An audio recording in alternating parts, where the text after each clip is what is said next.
Pachi Andión nació en Madrid. Su voz ronca lo convirtió en un cantautor diferente, capaz de iluminar desde el deseo, la ira o la desesperación los retratos de personajes y vivencias que la sociedad echaba a las sombras. Grabó 20 discos con canciones emblemáticas como Samaritana, 1, 2, 3 o Amor Primero. Actuó en las películas La Otra Alcoba, Libertad Provisional y entre otros papeles encarnó al Che Guevara en Evita. Andión es también doctor en sociología. Ha llevado una importante carrera como docente y publicó varios libros.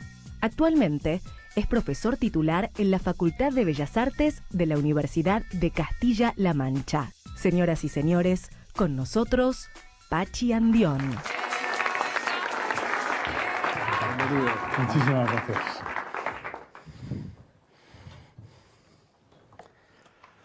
Hola. Bueno, te damos la bienvenida y lo primero que se me ocurre preguntarte es ¿cuándo fue la primera vez que viniste a la Argentina? Hace mucho. Sí, la primera y la única aparte de esta, ¿no? Sí, una sola vez antes. Una sola vez. Yo vine en 1970, a los pocos meses, en esta época también, en junio, a los pocos meses de que hubiera salido mi primer disco, Retratos. Había una canción en ese disco, Rogelio, que fue grabada aquí por dos artistas. Hicieron dos versiones, cada uno sin saber que el otro la hacía a la vez. Y salieron los dos discos a la vez, con lo cual dos personas habían grabado la misma canción. ¿Quiénes eran? No lo recuerdo, no lo recuerdo. Tengo los discos en Madrid, pero la verdad es que no lo recuerdo. Y a raíz de eso, pues bueno, pues pude venir y tal. Estuve aquí un tiempo, se supone que tenía que volver en 15 días, pero he tardado 20 discos y 43 años en volver. O sea que... Mira tú. Muchísimo. Bueno, acá hay, como verás, nos acompañan alumnos de distintas universidades, escuelas, organizaciones no gubernamentales. Después vamos a leer la lista y, como verás, hay una presencia mayoritaria de una nueva generación. Sí, así es. Que creo yo van a aprender mucho hoy, porque vamos a recorrer juntos lo que en definitiva vos has atravesado, ¿no? El cambio de el cambio de España, el cambio de Argentina. Así es. Lo que has visto, ¿no? ¿Vos naciste en qué ciudad de España? En Madrid.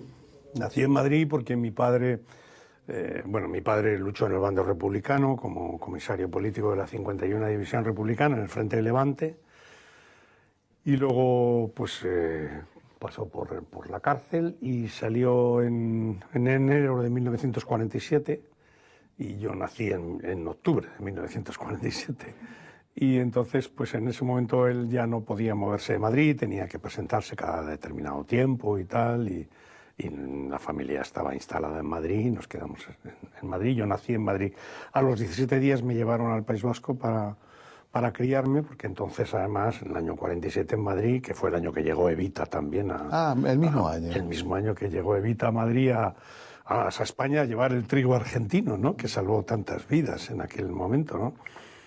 Eran días de hambruna en fin, de dificultades, y entonces era costumbre a los niños pequeños llevárselos a los pueblos, al campo, ¿no? Donde había más posibilidades de alimentación. Y a mí me mandaron con mi familia al País Vasco, y de ahí me crié hasta que empecé el colegio y volví a Madrid. ¿En qué lugar del País Vasco? Pues estuve en diferentes sitios, ¿no?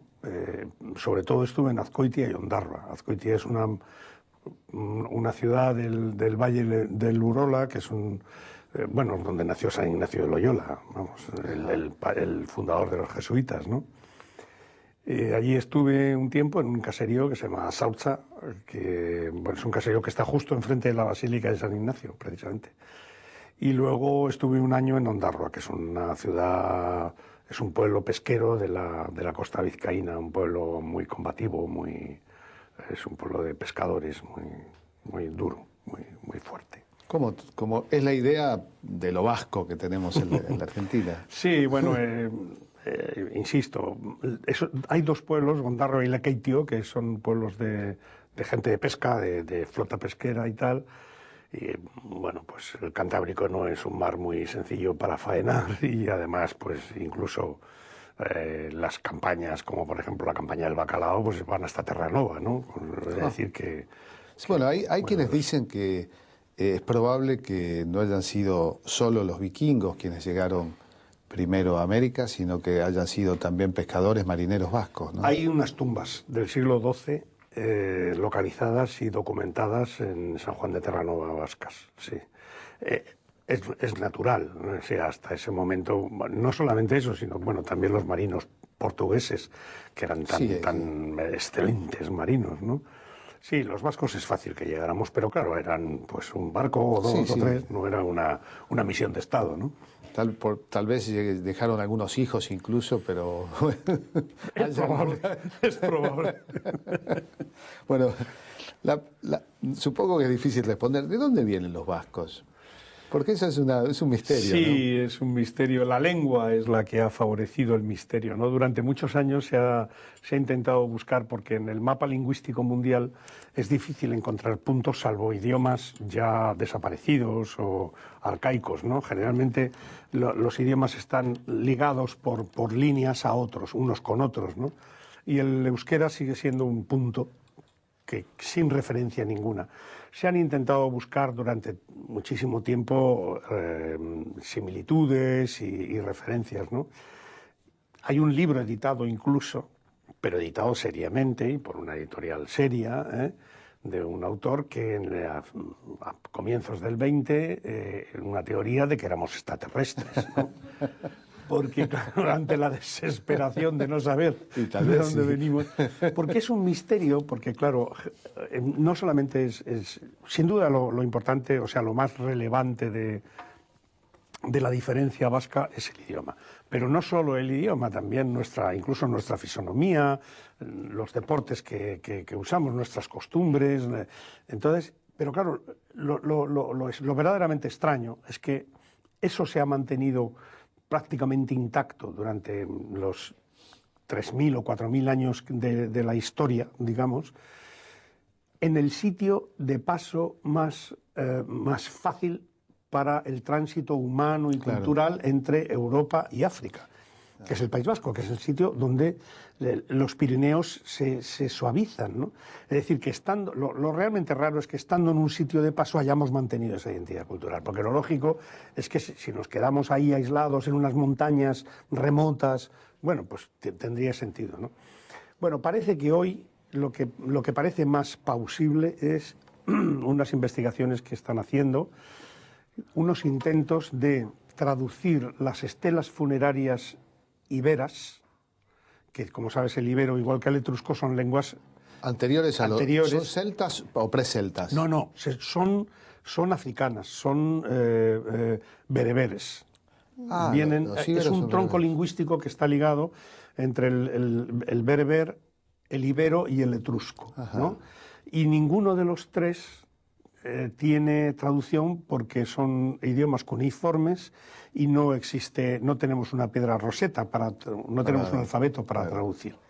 Y hoy en día toda la cultura ibera, que es una cultura de una importancia tremenda porque prácticamente cambió todo el mapa precisamente céltico y tal de España, pues no se sabe lo que dicen los documentos, ¿no?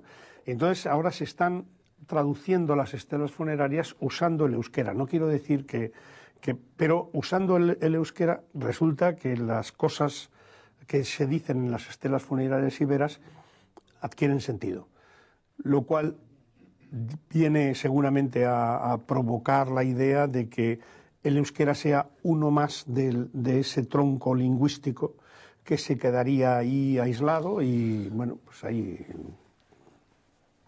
uno más de ese. Yo leí una vez una teoría literaria, ficcional, sobre de dónde vienen los vascos, que te la cuento lo más breve posible. Es una escritora que no recuerdo el nombre, lo encontré en una antología y me gustaría que después me digan el nombre y averiguarlo. Resulta que una familia de vascos muy ricos, con mucha fortuna, deciden construir con su dinero una máquina del tiempo e ir hacia el pasado a ver de dónde vienen los vascos. Y viajan 1000 años y se encuentran a los vascos. Insisten, viajan 2000 años y se encuentran a los vascos. Viajan 4000 años y siguen encontrando vascos. Y viajan 10.000 años y no encuentran a los vascos. Y se les rompe la máquina del tiempo. Los vascos descienden de los vascos.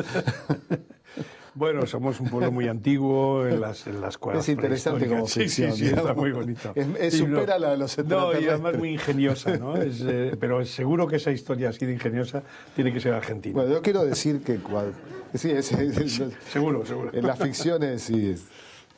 Yo quiero decir que, bueno, que cuando viniste allá en 1970 llegaste en una época donde, bueno, tu presencia fue muy advertida por quienes éramos muy receptivos, vivíamos una etapa de dictadura militar y, bueno, tu llegada, recuerdo que cantábamos tus canciones, te pronunciábamos mal, decíamos Patxi, porque leíamos como se suele leer en el español, claro, y no Patxi.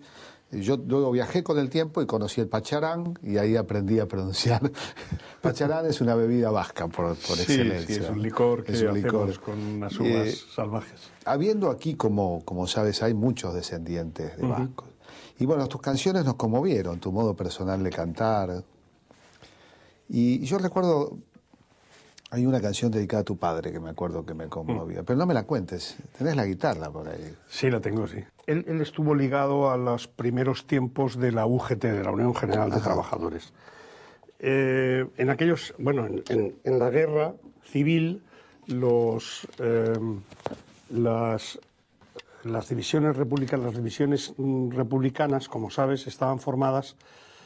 Bueno, cuando hablamos de la guerra civil española, en realidad, pues claro, dice uno, parece que ese término de civil ha quedado como si fuera cualquier cosa, pero es la pura realidad. Quiere decir, la guerra española fue una guerra de civiles contra civiles, por eso es una guerra civil. Y las divisiones republicanas tenían una parte pequeña de militares profesionales, pero muy pequeña, y el resto eran civiles. Eran voluntarios, eran... Del lado franquista sí había una especie de cuerpo militar. Del lado franquista había más concepto militar, pero también había civiles, por supuesto, que toda la gente de los requetés, los falangistas y tal, en el fondo eran civiles. Es verdad que eran gentes que se habían criado en la insurgencia contra la República en 4 o 5 años atrás y se habían criado en la insurgencia armada. Es decir, que los falangistas, antes del 39 y desde el 34, eran grupos, lo que hoy llamaríamos grupos o fuerzas paramilitares. Eran gente que iban armados, eran pistoleros, eran tipos que iban con pistolas, ¿no? Y entonces ya tenían otra sensación, mientras que en el bando republicano pues se unieron aquellos que creían en la democracia, que creían en un Estado de Derecho y de libertades, y que creían en la República, que era un gobierno que había intentado adelantarse a los tiempos, pero muy por delante de otros, no de otros, de todos los gobiernos europeos. Sí. Es decir, la Tercera República Española fue un gobierno absolutamente moderno, que dio el voto a la mujer, que subió a la mujer, que impuso cuotas políticas femeninas en el gobierno, que hizo una política de prisiones radicalmente diferente, que impuso la sanidad universal, la educación obligatoria hasta los 16 años, es decir, cosas que en Inglaterra, en Alemania, en Francia, ni se soñaban, ¿no? Pues yo le contaba a mi padre, ¿pero tú qué hacías? Y mi padre me decía, pues yo me ocupaba de ver si el que no tuviera botas, porque el 90% no tenía, iban con alpargatas, pues y nevaba, pues sí. Procurar a ver si nos podían mandar botas, si alguno enfermaba o no sé qué, si de repente alguien me llegaba y me decía que al día siguiente o que su mujer estaba de parto y entonces pues organizar una patrulla para que se lo llevaran, para que asistiera al parto de su mujer, al nacimiento de su hijo y volviera a luchar. Cosas civiles, digamos, ¿no? Cosas que tenían que ver, cosas, digamos, sociales dentro. Más que nada era un comisario social dentro de ese, ¿no? Él recibía tabaco, por ejemplo, y como él fumaba, pues él me contaba que él volvió a fumar tabaco ya en la cárcel después de la guerra. Durante toda la guerra no fumó tabaco. Fumaba cáscara de patata secada al sol y desmenuzada, porque el tabaco que a él le daban, pues él lo iba repartiendo. Claro, como es lógico. A él le daban, no sé si eran 2 paquetes de cigarrillos diarios y él iba por las trincheras, pues dando un cigarrillo a quien a lo mejor llevaba 8 días sin fumar y era un fumador empedernido. Entonces, en el año 39 fumaba todo el mundo, ¿no? No es como ahora. Cosas así, ¿no? Era un comisario, digamos, social. Lo admiras mucho a tu padre, ¿no? Sí, como dice esta canción, porque es larga, si quieres cantamos un par de estrofas o tres. La última estrofa dice: eres toda mi sangre, eres el aire, la mar, la barca, el remo y el navegante, timonel de mi alma más que nadie. Y luego termina diciendo: y aún eres muchas cosas más que me callo y me callan, padre. Pero como digo ahí, timonel de mi alma más que nadie. Hermoso. ¿No? Bueno, esto empieza más o menos así.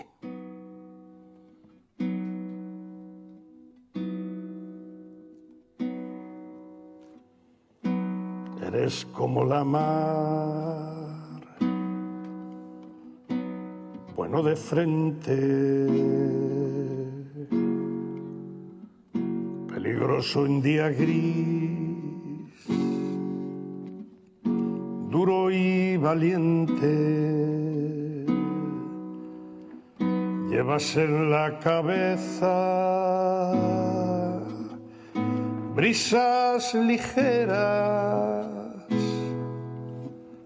temporal que aún contiene tu compañera. Eres como el cantar de un campesino que al cantar va labrando nuestro camino. Eres como un dolor mal repartido que se volvió canción y no quejido. Eres como la voz que expande el aire, eres como un poema de Miguel Hernández y presumes de ser puro paisano, de haber sido y de ser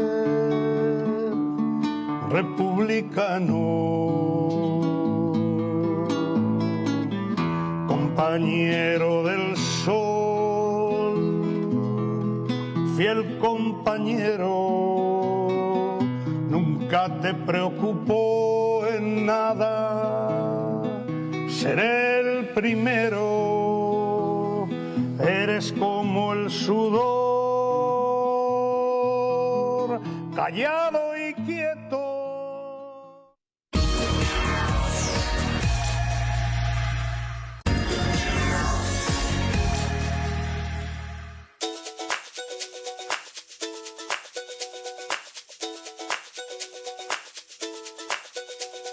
Bueno, seguimos conversando con Patxi Andión.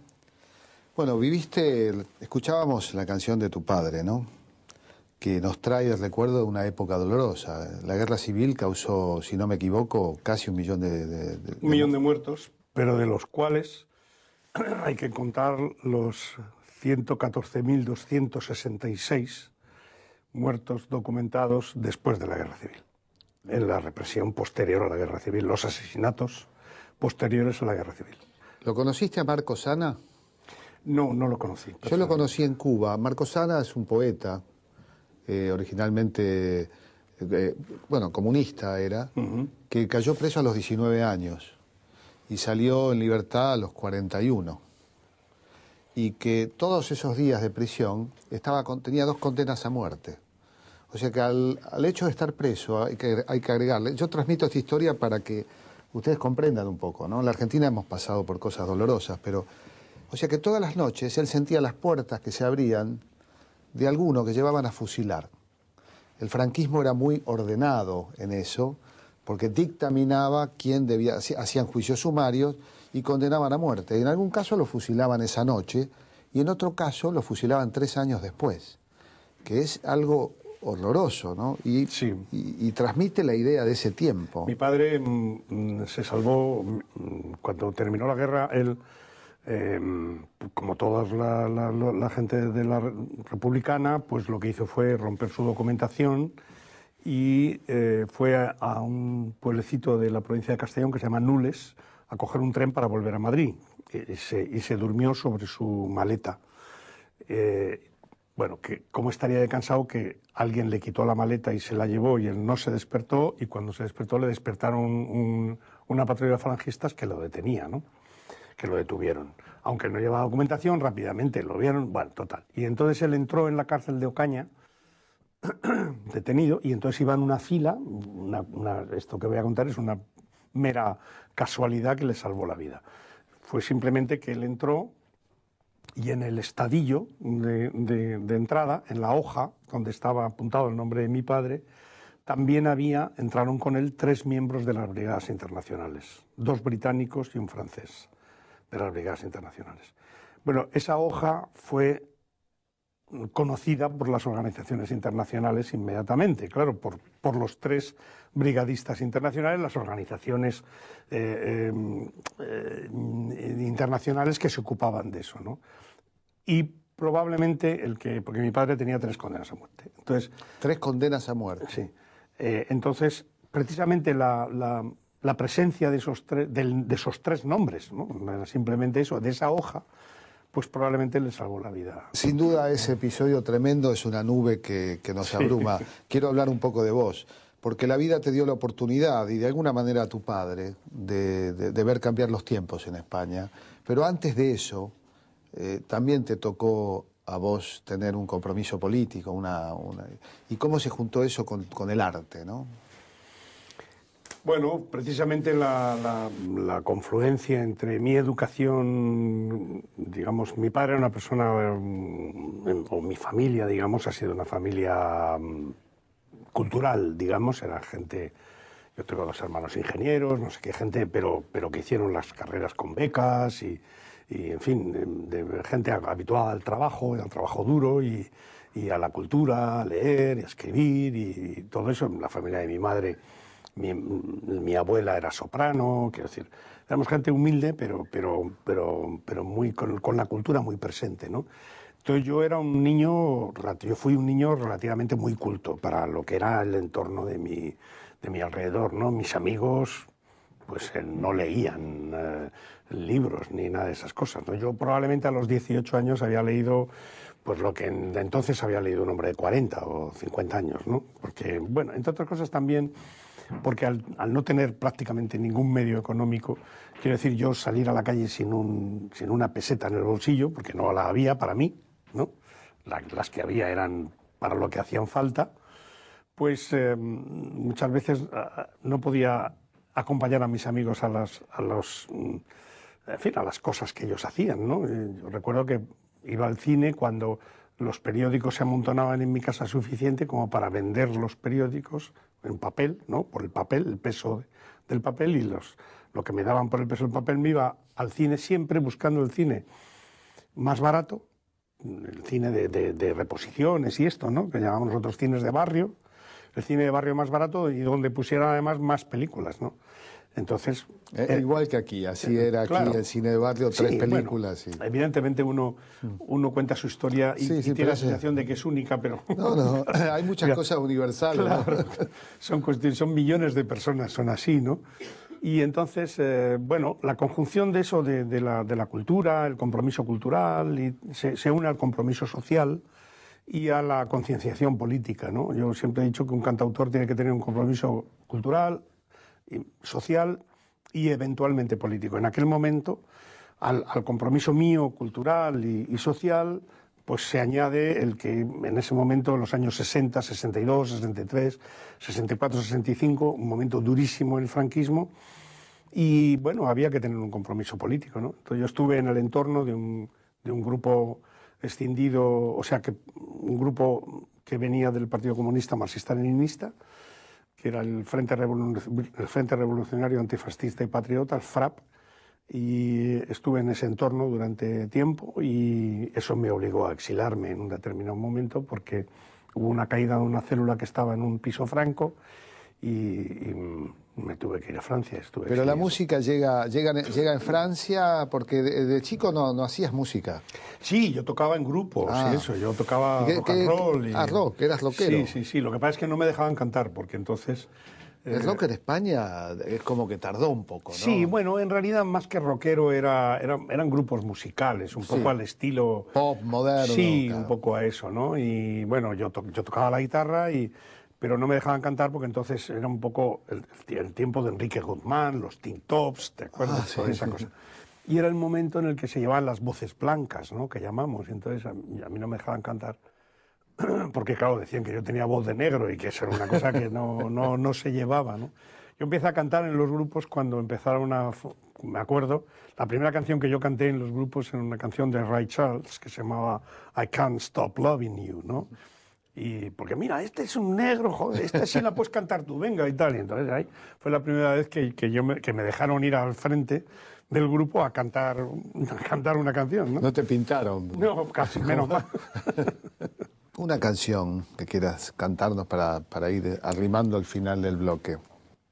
Pues, hombre, yo he venido en esta ocasión a la Argentina para presentar mi 20º disco, ¿no? Que es... 20º. 20º, sí, el disco número 20. Son más de 300 canciones grabadas, cantadas y tal, ¿no? Pues no sé, si te parece, tocamos alguna canción del nuevo disco, claro, ¿no? Porque no. siendo verdad que, claro, las canciones se prenden en la memoria de la gente, ¿no? Y se quedan ahí prendidas en la memoria de la gente porque yo digo en los conciertos, y es cierto, absolutamente cierto, que yo siento cuando las canciones han estado usadas. No que la gente agradezca escuchar una canción que ha significado para él. No, cuando han usado esa canción.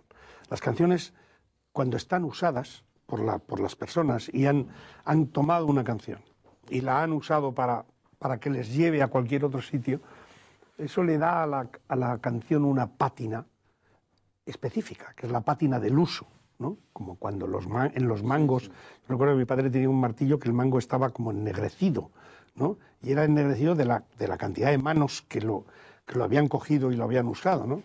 En ese sentido, las canciones les pasa una cosa parecida, ¿no? Y es que, efectivamente, pues se nota cuando están usadas. Hay un ejemplo que lo hablamos en algún otro programa, que son las canciones que fueron tomadas por las hinchadas de fútbol. Claro. Y reinventadas, o por la militancia política, ¿no? Claro. Y hay algunos ejemplos de lo que dice, que ya eso más que pátina es una reinvención. Sí, es una reutilización. Es usar el martillo para hacer luchar, digamos. Eso, sí. Entonces, bueno, pues evidentemente la nostalgia para un artista pues está muy bien porque te alimenta y te da calor y esas cosas, pero en definitiva... Pero hay futuro y... Claro, el artista tiene que estar comprometido con su tiempo. Absolutamente. Y comprometerse con el tiempo de uno es comprometerse con los seres que viven alrededor de uno, ¿no? Y que sufren, sienten o se divierten en el tiempo de uno, ¿no? Bueno, esta es una canción que se llama María en el corazón y es una canción que narra un instante grandioso, pero que dura pocos segundos, ¿no? Pero es grandioso, porque nosotros, los seres humanos, somos a veces tan tontos que pensamos que las cosas grandiosas tienen que suceder en los escenarios grandiosos. Pero a veces las cosas grandes suceden en los sitios infectos, ¿no? Estos son dos seres humanos que se miran a través de las ventanillas de sus trenes en el momento en el que dos trenes de metro, de subte, se han detenido justo a la vez en la misma estación. Y que suele pasar de vez en cuando, y ese momento en el que los dos trenes se han parado dura pocos segundos. Pero en esos pocos segundos puede suceder esto que yo narro en esta canción, ¿no?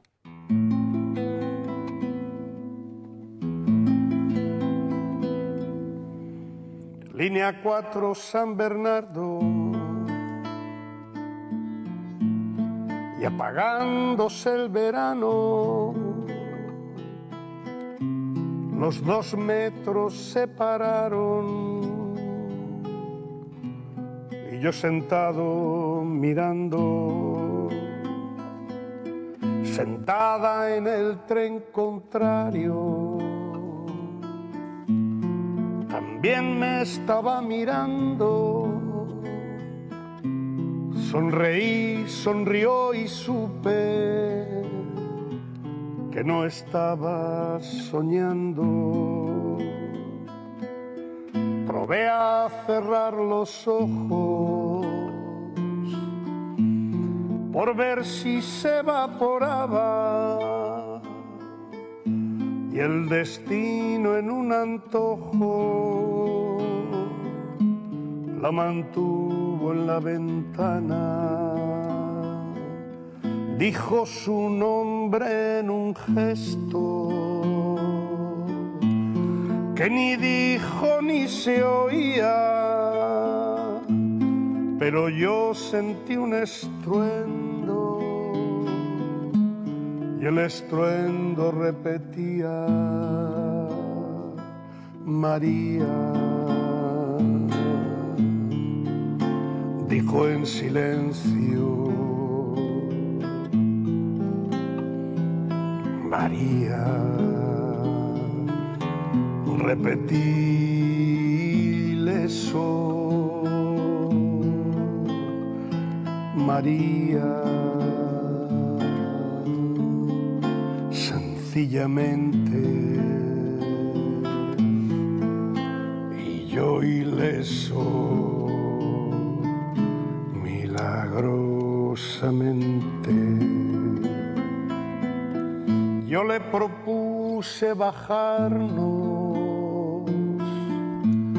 y sonó como un disloque. Ella bajó la cabeza, negando con un reproche. Luego volvió a sonreír y se dio la vuelta en vuelo, pintando en el aire olores revueltos como pañuelos. Silbó el metro y de repente lo que no empezó acababa, y María entre la gente se fue junto a su ventana. Yo me quedé en el vagón, moviendo la testa en vano, María en el corazón y el corazón en la mano. María dijo en silencio: María. Repetí eso: María. Sencillamente, y yo ileso, milagrosamente.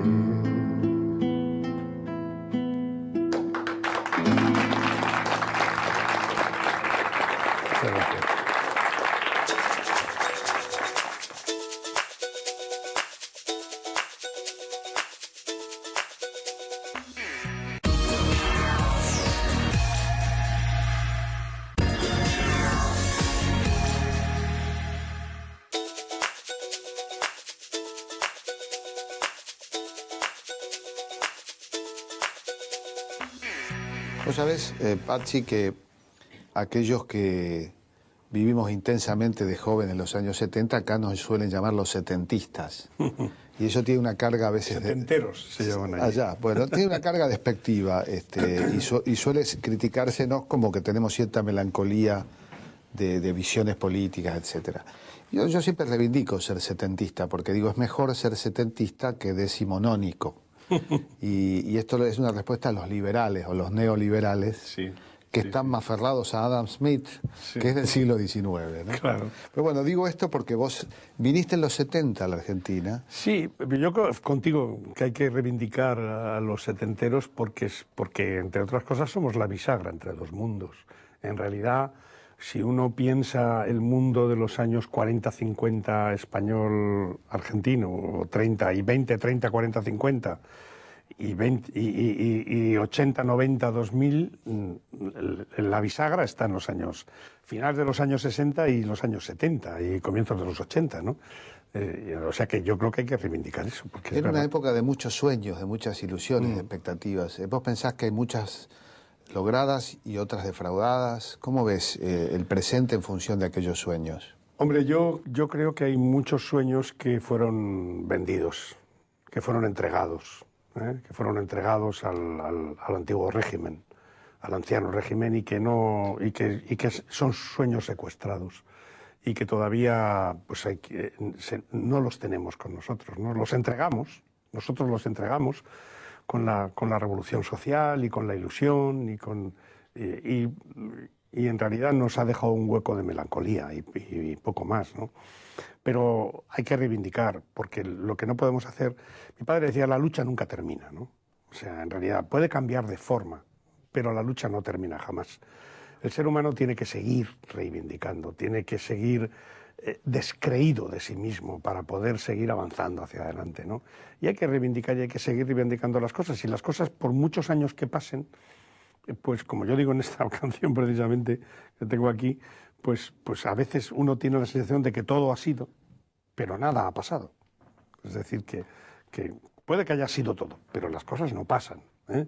Y en cualquier momento uno tiene la obligación y el sentido de volver atrás y reivindicar lo que se supone que ha tenido que pasar, pero que todavía no ha sucedido, ¿no? En esta toma de conciencia, en algún momento vos dijiste, con la canción no me alcanza, ¿no? Y fuiste un poco profundizando lo que describías como una etapa de lectura ya infantil.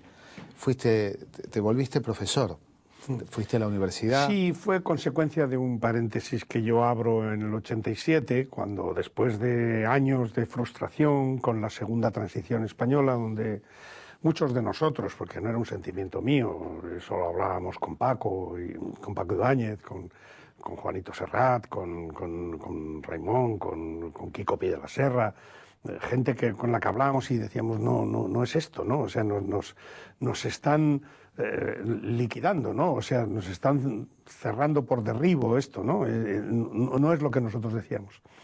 Bueno, algunos se mantienen en el sistema, y yo respeto absolutamente, ¿no?, decisiones como Serrat, por ejemplo, que se mantiene en aquel momento en el sistema, perdón, y otros como Paco y yo que damos un paso atrás y nos quitamos del medio, que decimos nosotros, ¿no? Es un momento en el que yo entiendo que no tengo sitio en ese sistema y entonces, pues, para no hacer el Cantinflas, cosa que no sé hacer ni he sabido hacer nunca, pues directamente publiqué un último disco en ese momento que se llamó El Balcón Abierto, en una imagen referida a Lorca, ¿no?, cuando dijo eso de deja del balcón abierto. Y esa canción, por cierto, también termina diciendo dejar el balcón abierto 3 días, en el sentido del luto y eso, ¿no? Pero esa canción empieza diciendo vamos a dejarlo así, como si fuera un misterio, con el DNI abierto sobre mis versos descalzos, ¿no? Es decir, ahí yo digo, bueno, a partir de aquí yo voy a seguir componiendo, voy a seguir escribiendo, pero no voy a enseñarlo, ¿eh? No voy a estar en el sistema a ver qué pasa.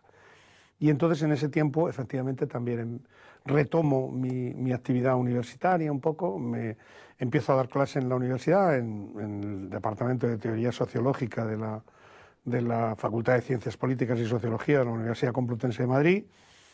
Y a partir de ahí, pues bueno, pues sigo desarrollando una carrera universitaria que me ha traído hasta aquí, ¿no? Hasta la cátedra de Sociología que tengo en la Facultad de Bellas Artes de la Universidad de Castilla-La Mancha.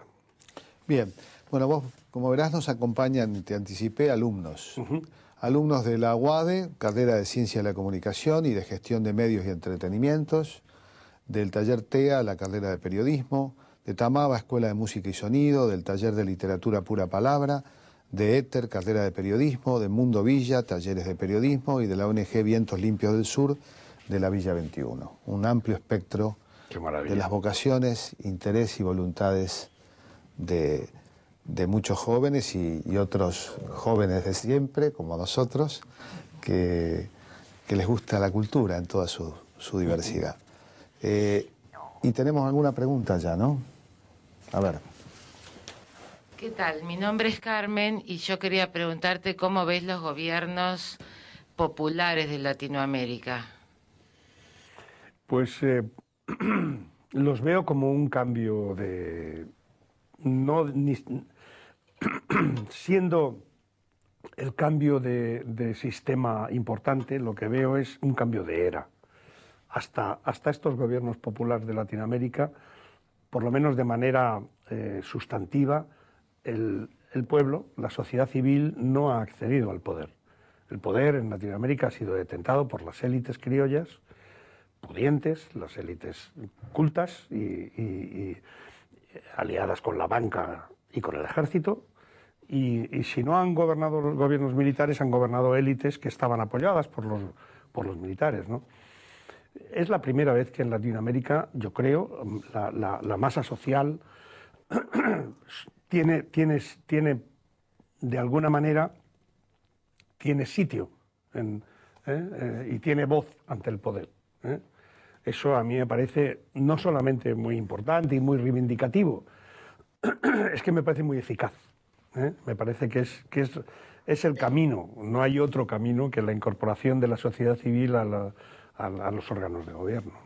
O sea que lo veo con mucho gusto y a la vez con mucho orgullo.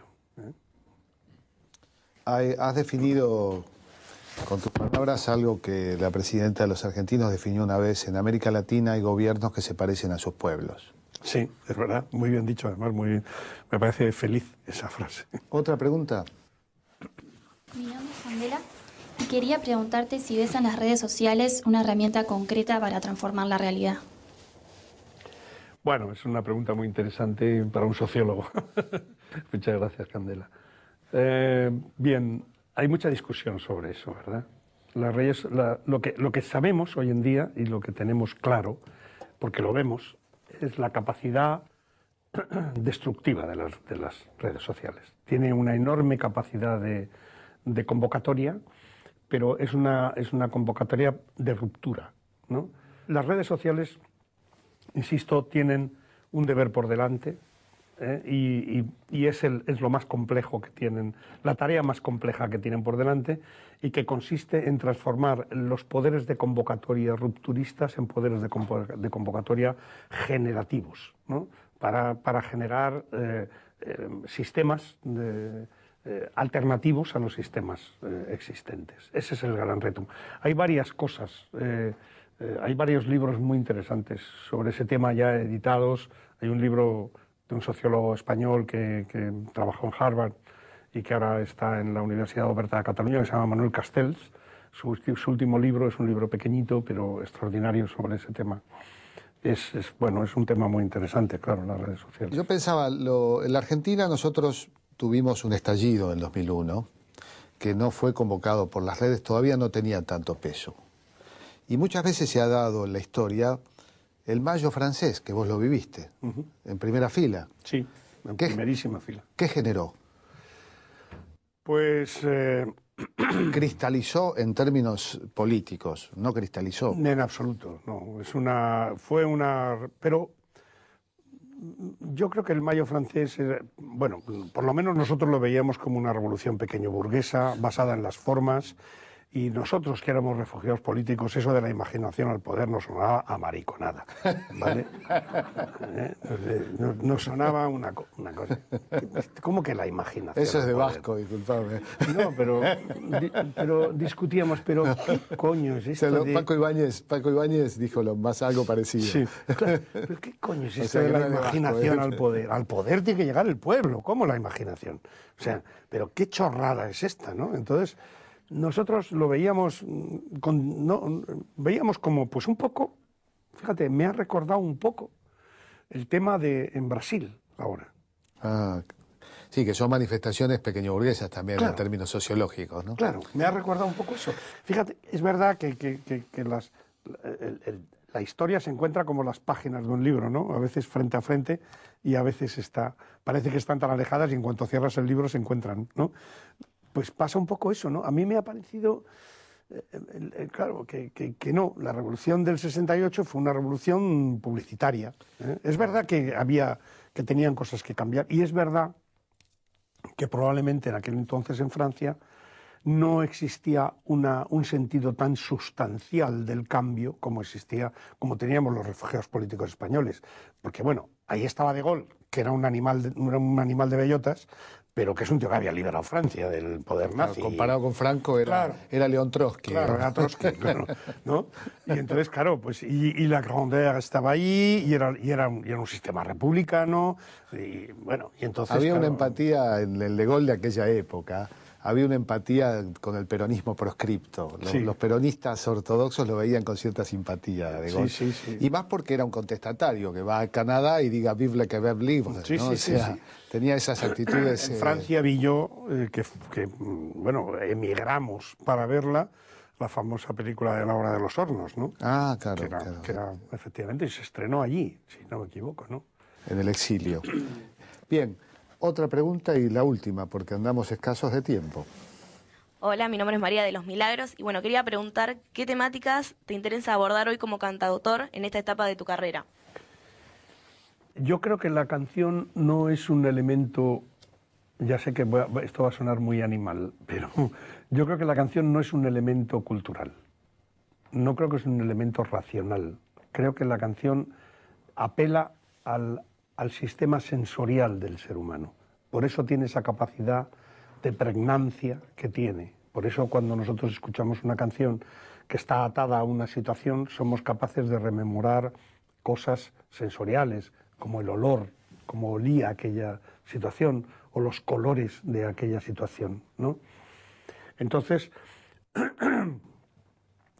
mi preocupación, es verdad que yo como cantautor tengo una serie de cosas alrededor, como la propia universidad, contacto con mis alumnos que tienen pues más o menos la edad vuestra, y que me enriquecen de una manera extraordinaria, y que yo este año que me eligieron como padrino de la promoción de graduación, en el discurso de graduación les di las gracias, pero de verdad, ¿no? Porque les dije la verdad, les dije, vosotros habréis aprendido algunas cosas, pero yo os aseguro que he aprendido cosas definitivas de este curso, del curso 2012-2013, ¿no? Entonces, claro, esas cosas, esos rasgos conforman mi rostro, ¿no?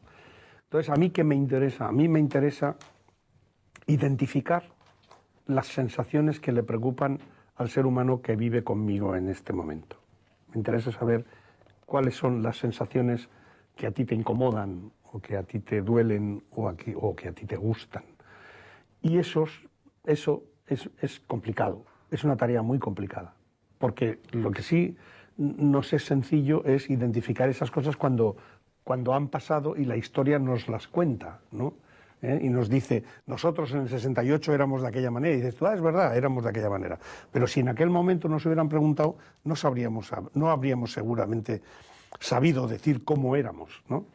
Quiero decir que visualizar, vislumbrar las sensaciones que ocurren en el momento es muy complicado, pero esa es mi tarea, ¿eh? Mi tarea es identificar eso, para sobre eso, a través de esa lupa, a través de esa lente, mirar el mundo, porque hay que mirarlo a través de eso, de las sensaciones de los seres humanos que viven a tu alrededor. El artista, si no está comprometido con su tiempo, se queda en el aire, se queda con los pies colgando. Así, cuando Picasso pintó el Guernica, le llovieron críticas desde dentro del arte, ¿no? Y Picasso decía, pero ¿cómo me voy a quedar sin...? Como si esto no hubiera pasado, ¿no? No, para un artista todo pasa, se queda ahí. Cuando hablabas de la docencia me acordaba de tu canción El Maestro, creo que se llama, donde le das un lugar, y me doy cuenta que realizaste la fantasía de ser ese maestro.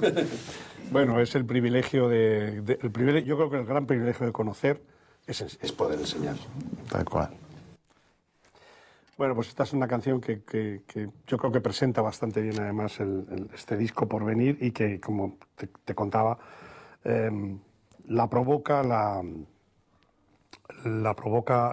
conciencia a la vuelta del siglo, en 2003, 2004 y el milenio, el recuerdo de Cambalache, de Discépolo, ¿no? Y cuando empieza diciendo que el mundo fue y será una porquería, ya lo sé, en el 510 y en el 2000 también.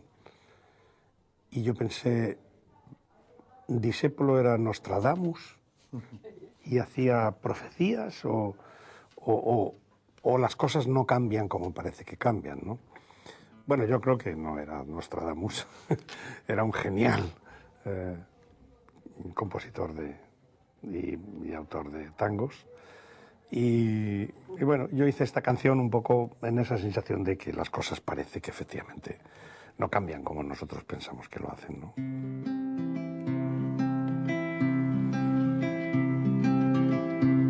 El siglo XX fue por fin Cambalache, problemático y febril. Dio en liquidación por derribo, cese de negocio vil. Y este que vino el siglo XXI anuncia un mundo feliz, vivir sin vivir en uno, virtualmente vivir. Nunca es siempre, siempre es nunca, nunca. Siempre es nunca, nunca es siempre, nunca. Este mundo del milenio que empieza es un pueblucho global que anuncia cambios de gran trascendencia, mientras todo sigue igual. Nada cambia aunque siempre lo parezca, y no conviene creer que pasará lo que nunca ha pasado, siempre mañana es ayer. Siempre es nunca, nunca es siempre, nunca, nunca es siempre, siempre es nunca, siempre. El mejor preparado de los hombres no se debe confiar. El problema que no conoce lo planteará siempre mal. No lo pienses, todo está ya pensado y no conviene insistir. Todo ha sido, pero nada ha pasado. Todo es por venir. No lo pienses, todo está ya pensado y no conviene insistir. Todo ha sido, pero nada ha pasado. Todo es por venir. Gracias. Gracias.